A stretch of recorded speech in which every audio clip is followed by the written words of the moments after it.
Contar de um ataque israelense que deixou uma cratera num hospital de Gaza neste sábado e um outro bombardeio, pelo menos 2 palestinos morreram. Ofensiva que acontece 2 dias depois do presidente Donald Trump anunciar um acordo que prevê o desarmamento do Hamas, que é o grupo inimigo de Israel, né?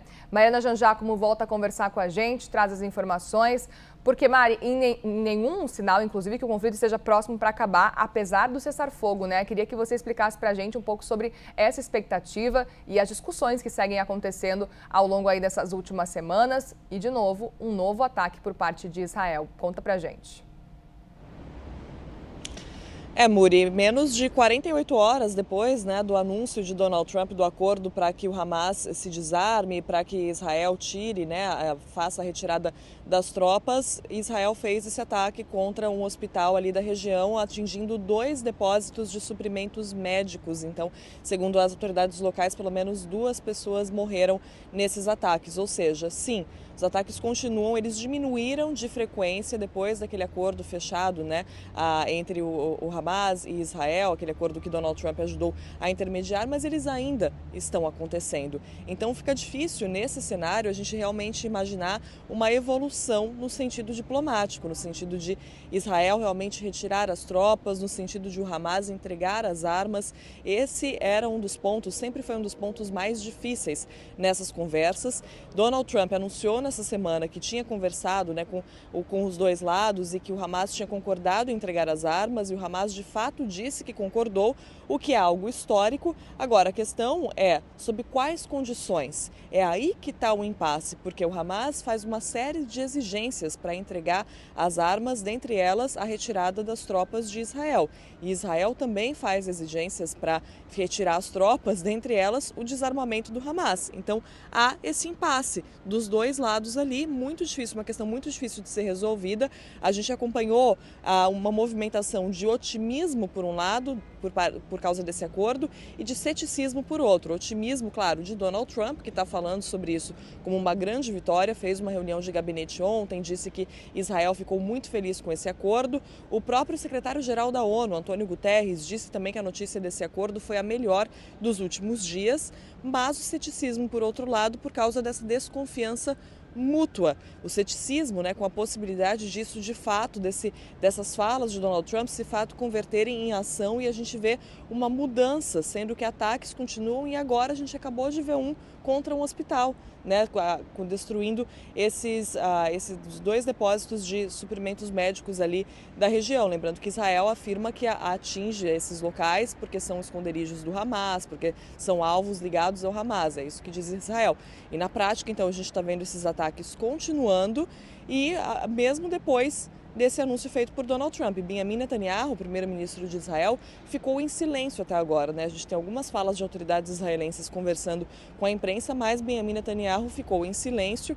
Ele que passa por um período eleitoral em Israel e também não quer correr o risco de fazer qualquer pronunciamento que indique que está cedendo para o Hamas, que dê qualquer indício de fraqueza ou de que estaria cedendo para o Hamas. Então existe todo esse contexto, assim como há eleições aqui nos Estados Unidos, também eleições para o Congresso, e Donald Trump tenta projetar força aqui, o mesmo acontece em Israel agora com a Benjamin Netanyahu. Então, claro, interesses diferentes, como a gente já viu entre os dois, como essa situação já deixou claro, mas com contextos eleitorais que deixam a situação ainda mais complexa e, na prática, ataques acontecendo, Muri.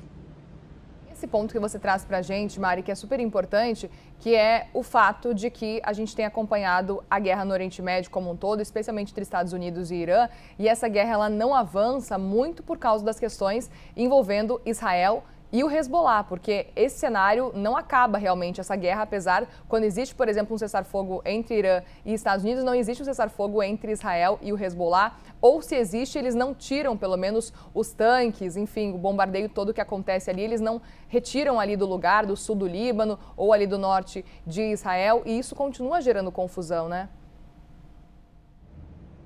Exatamente, então são conflitos, né? A gente fala separadamente dos conflitos, mas na verdade eles estão todos interligados e vão ficando mais interligados à medida em que o conflito vai se expandindo, né? A gente falava da entrada de mais agentes, então, por exemplo, agora há também a ameaça dos Houthis de fechar o Estreito de Bab el-Mandeb, o estreito ali, a rota no Mar Vermelho, que se tornou uma rota importantíssima frente a tudo que está acontecendo no Estreito de Hormuz, e aí com isso o envolvimento também da Arábia Saudita, que passou a fazer ataques junto com os Estados Unidos, porque a Arábia Saudita usa esse Estreito de Bab el-Mandeb para transportar petróleo. Então, a partir do momento que há uma ameaça dos Houthis, né, o grupo rebelde apoiado pelo Irã no Iêmen, de fechar o Estreito de Bab el-Mandeb, por onde passa o petróleo saudita, há o envolvimento dos sauditas também. Então, o conflito vai se expandindo e vai se interligando a outras questões ali na região, até mesmo a questão de Rússia e Ucrânia, né?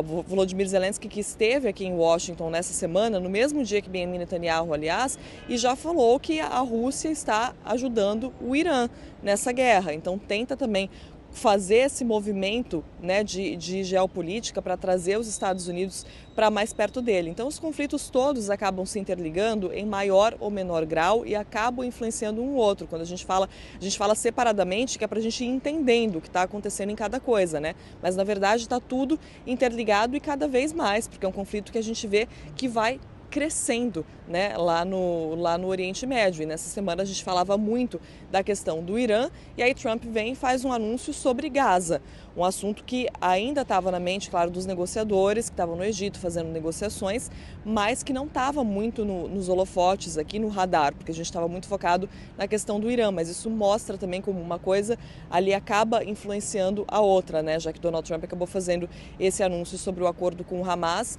que na prática a gente vê que tem vários desafios, como a gente falava agora há pouco, e que não impediu novos ataques, né? Como a gente viu agora, esse ataque contra um hospital, que destruiu 2 depósitos de suprimentos médicos. Então, há sim uma expansão, há uma escalada de tensões, é algo para a gente acompanhar, infelizmente, com muita preocupação, Muri. Perfeito. Mariana Janjacomo, obrigada pelas informações e bom trabalho por aí.